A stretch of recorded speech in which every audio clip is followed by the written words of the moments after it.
Welcome to my evening routine. അങ്ങനെ ഞാൻ വീട്ടിലെത്തി കുറച്ച് സമയം ഞാൻ പുറത്തോട്ട് ചുമ്മാ നോക്കി നിന്ന്. നല്ല മഴക്കാറുണ്ട്.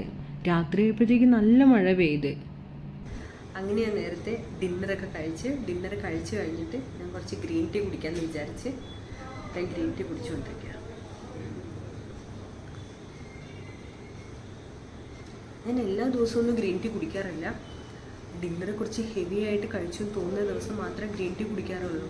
അത് നമ്മൾ പറയും ഗ്രീൻ ടീ കുടിക്കുമ്പോൾ അത് നല്ലതാണ്, ശരീരത്തിന് കുറേ ആൻറ്റി ഓക്സിഡൻറ്റ്സ് ഉണ്ട്, അത് കാരണം മെറ്റബോളിസം കൂടും, അങ്ങനെയൊക്കെ നമ്മൾ പറയും. പക്ഷേ രാത്രി ഗ്രീൻ ടീ കുടിച്ചാൽ പ്രശ്നം എന്ന് വെച്ചാൽ ഇതൊന്നും ഡീകഫിനേറ്റഡ് അല്ല, ഇതിലൊക്കെ കഫീനുണ്ട്. അപ്പോൾ കഫീൻ ഉണ്ടെങ്കിൽ നമുക്ക് ഉറക്കം വരത്തില്ല, നമ്മുടെ ക്വാളിറ്റി ഓഫ് സ്ലീപ്പ് ഭയങ്കരമായിട്ട് കുറയും. പിന്നെ സ്ലീപ്പിൻ്റെ ഓൺസെറ്റ്, അതായത് നമുക്ക് കിടന്നിട്ട് ഉറങ്ങാനെടുക്കുന്ന സമയം അത് ഭയങ്കരമായിട്ട് കൂടിപ്പോവും. അപ്പോൾ ശരിക്കും ഇത് സ്ലീപ്പിനെ എഫക്റ്റ് ചെയ്യും. പക്ഷെ എനിക്ക് അത്രയ്ക്കങ്ങ് ഫീൽ ചെയ്തിട്ടില്ല. പക്ഷേ അങ്ങനെ സംഭവിക്കേണ്ടല്ലോ എന്ന് വിചാരിച്ച് രാത്രി അധികം കുടിക്കാൻ ഞാൻ പ്രിഫർ ചെയ്യാറില്ല. പക്ഷേ ഇപ്പം നന്നായിട്ട് ഡിന്നർ കഴിച്ചതുകൊണ്ട് അങ്ങനെ ഞാൻ എൻ്റെ മോയ്സ്ചറൈസറൊക്കെ ഇട്ട് ഉറങ്ങാൻ കിടന്നു. ഗുഡ്